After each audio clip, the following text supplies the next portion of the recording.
Hi guys! This is Emilia Clarke here. I am... Hello everyone. I am here to talk about COVID and being in isolation during COVID crisis. So, I'm joining you from my isolation booth. And the girls just wanted me to have a little chat about art more than anything, and what it is that I'm kind of doing to keep myself sane in this really, really tricky time. And there's a number of different things that I'm doing, and a lot of it is focused around reading and cooking, and I'm lucky enough to have a production company, so I've got lots of stuff that I can continue getting on with. As an actor who's self-employed, this is an experience that I'm familiar with in terms of like having a lot of time at home. So that's something I'm able to lean into. But I must say that the things that are really, really helping me is getting lost in things that aren't on the screen. Do you know what I mean? So where possible, finding moments of time, pockets of time, to be able to read and to be able to write. It's not very good writing, but it is writing, and it's able to like get the thoughts that are in my head out, which is really good. This is like the first time I've ever done this, guys, so I'm really learning. I'm just trying to learn how I do this Instagram live thing. I'm very lucky that I have a dog. I am abiding by the guidelines as much as I possibly can, in the ways that we all can. So I did my 2 weekly shop today, so that was interesting and frightening. But more than anything, I think when you're in a space that you can't leave, trying to make that as comfortable as possible for you, and whatever that means. So when you physically can't leave a space, I find that if you're able to engage your brain with regards to reading, listening to music, using your hands, making things, cooking, even if it's just doing what I did today, which was giving my office a sort out, like sorting through things. I know this is all stuff that you guys probably all know, but you've got a podcast playing, or you've got music that's relaxing, or that's fun, and that makes you want to get up and move and dance and mentally escape the confines of the place that you're in. That, for me, like literature and beautiful stories being read on audiobooks, and when it comes to screen stuff, looking online and looking at art, I'm very fortunate to have my best mate's an artist, so I get to just enjoy a lot of his work, and I feel for a moment outside of the physical space in which I'm in, and I feel kind of as if I'm somewhere else. And I also find one of the other really big things that really helps is poetry, because poetry, more than anything, a spoken word, all of it, it's just, they are encapsulating all the feelings that we're feeling, especially when they're scary feelings, and especially when they're frightening thoughts, and trying to make sense of them ourselves. When you read a poem that taps into something that you think, that you find to be familiar, that, I think, just makes you feel less alone in this. And so there's a lot of poetry that I'm reading as well, which is really helping. I like reading out loud because I'm an actor and a show off, and I really like reading out loud. And my dog really likes it as well. Should I be reading these? Do you guys have any questions? I'm just trying to see some of the very gorgeous comments. Thank you so much, everyone. I'm really touched. The other thing, cooking. Okay, so I have been largely living my life, getting soups and sort of pretend cooking. When you take something out of a packet and then you take another thing out of a packet and you put it on a plate and you're like, That's cooking. That's cooking. Well, seeing as that is not a possibility for us, I'm using it as an opportunity to put the radio on, grab a glass of something delicious, be it tea or kombucha or something else, and getting a recipe book out and just seeing what I have in my cupboard and trying to make sense of it and trying to see if maybe I can... And some of the meals have been completely revolting. Ted really enjoyed those. And some of them have been really nice, but I can't tell you, you feel such a boost when you've made something, even if it's really simple. It's some kind of a grasp on this situation that's very calming and very stabilising. And I know this is a funny thing to say, seeing as I'm on social media right now, but I really, really limit my amount of time on social media.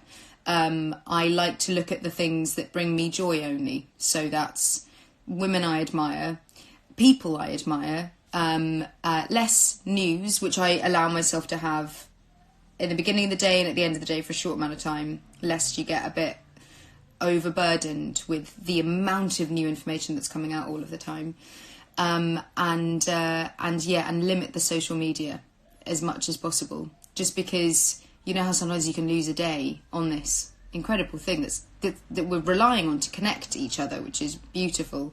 But it can really hike up the anxiety levels for me personally. I don't know if that's something that you guys feel as well.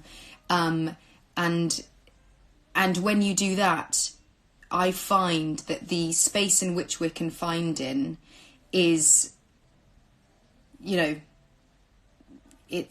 feels safer. So using social media to contact your loved ones is incredibly important at this time. Using your phone to contact your loved ones is incredibly important at this time. And aren't we lucky to have technology now that is enabling us to connect with each other? And that is really important and it's really relevant. I've got lots of friends, we're all checking in on each other. My family, I'm checking in on my family, all of those things. But to have kind of allocated times throughout the day to do that, so you're not just only doing that, because I think it can really burn your brain out a little bit.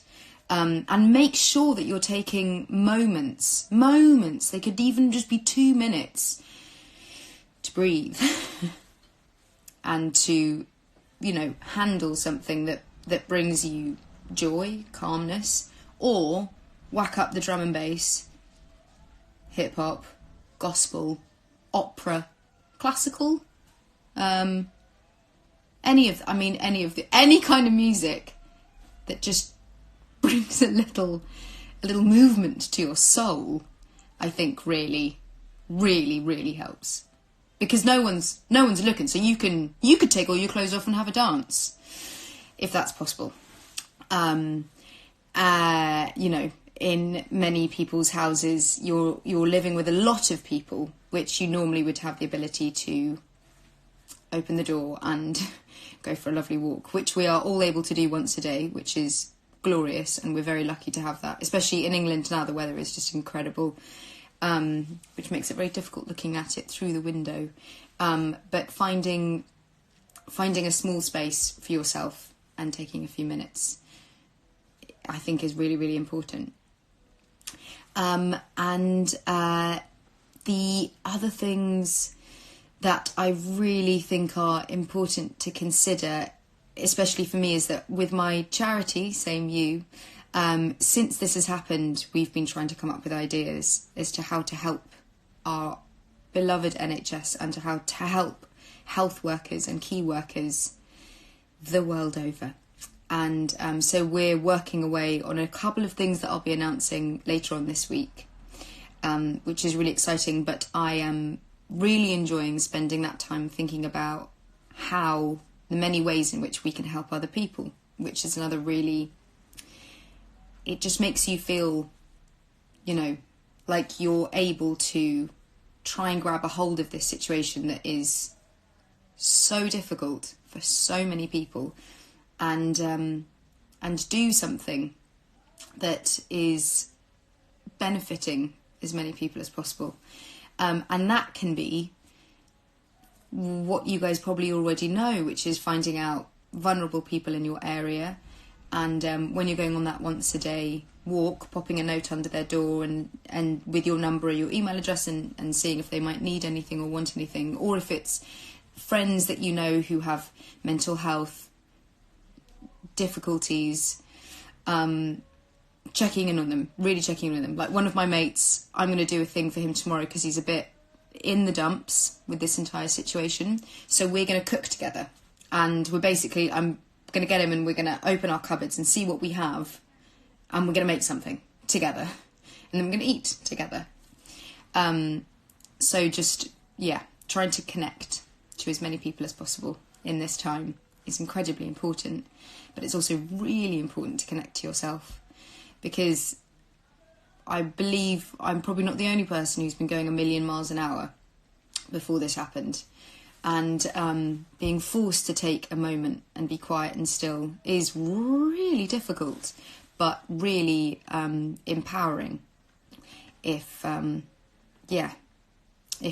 doing it to yourself with kindness, which I think is also really, really, really important. So yeah, that's a few of my musings from my isolation. I don't know if any of that's been of any help, or if anything, just seeing someone live breathing the same air at the same time as the people who were lovely and writing lovely comments now. Hopefully that's helped. But yeah, have a boogie if at all possible, and remembering to breathe and remembering to read. So yeah, that's just a little thing. I'm gonna sign off for now, but I hope you guys, I'm sending you guys so much love down these airwaves, and I'm really, really hoping that as many people as possible are able to feel safe in this time of just complete fear. But the good news is that our environment, Venice canals are clear, and holding on to those things that we're doing that's beautiful for the planet. So yeah, I'm going to stop rambling now. I'm rambling far too much, but thank you guys so much for watching this. It's very exciting. I'm very, very honoured and privileged to be here, and yes, wishing you all well. Take care, everyone. Bye. Bye.